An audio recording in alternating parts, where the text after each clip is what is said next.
all of us are seeking for peace in life. But very often, we find there is no peace in this world, because this world is fraught with so many problems and sufferings and tragedies and failed relationships. As it is said, so long as we are in this life, there can be no perfect peace. We think that a person will have peace only when he dies. And so when a person is dead, we say, may he rest in peace. If we are looking for peace and peace is not found, what is the reason? Because we are seeking for peace in the wrong way. We have a false notion of peace. This is the peace of the world.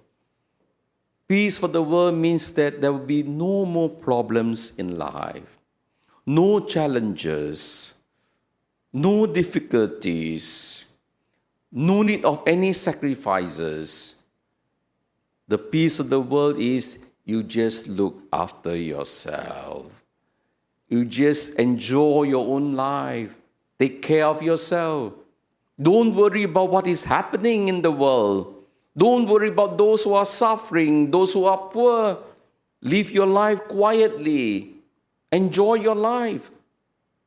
If this is the kind of peace that we are looking for, this is not true peace. It's a superficial peace. Because if a man lives only for himself, his life is lonely. And he is miserable. And he will find trouble for everyone else. That's the reason why those of you who are retired and are doing nothing, stay at home, you want peace, but you make sure that all those people who are staying with you at home have no peace, because you'll be looking for trouble. This is not a kind of peace that Jesus is offering us. Whenever you love, there will be problems. Because love always demands self-sacrifice. Love means to inconvenience ourselves for the one that we love. Love means that we need to attend to the other person. Love means reaching out. Love means getting involved in the lives of people. Love means getting into trouble, actually. That is why when we loved, we are always involved in the sufferings of others, in the needs of others.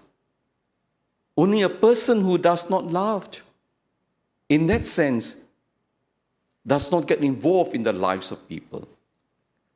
So love always demands sacrifices, carrying crosses.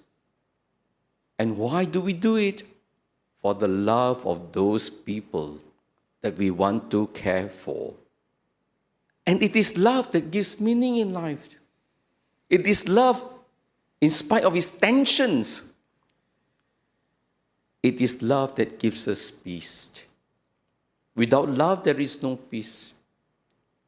The peace that Jesus is giving us, this peace involves tension.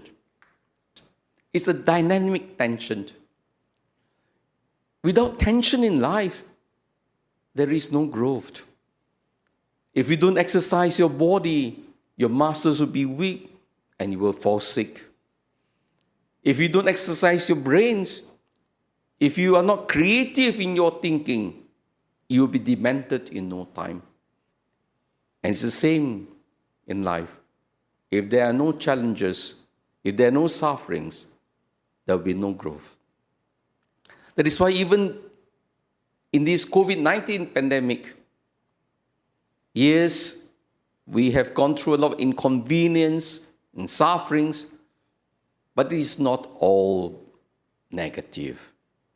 There is light in all this.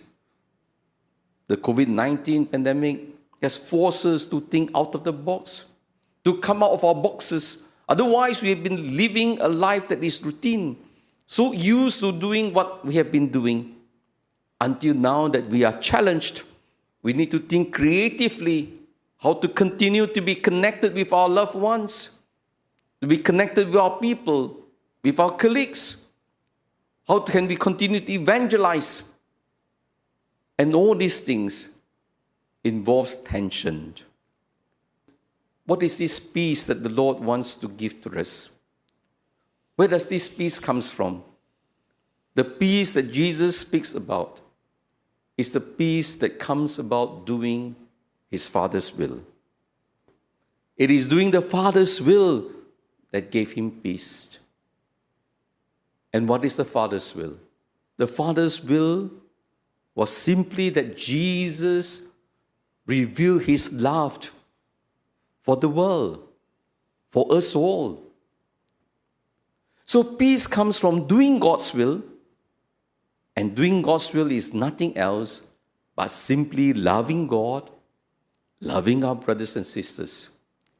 It is only when we love that we find meaning and purpose in what we are doing. If we just love ourselves, even if there are no problems outside us, there will be a battle inside us. There will be loneliness. There will be incompleteness in us. Our life for us has no value. It is only when we expand our life for others, this is where we find true value in what we are living for. Our life will be full of meaning. That is why when we have finished our work and we have given our best, when we have given our life completely to God and to the service of our brothers and sisters, even this life could be a real challenge every day. But I can assure you, at the end of your life, you will never regret, because you have given all that you could give. We need to encourage one another in this journey of faith, to support, to love, and most of all, to accomplish God's will in our life.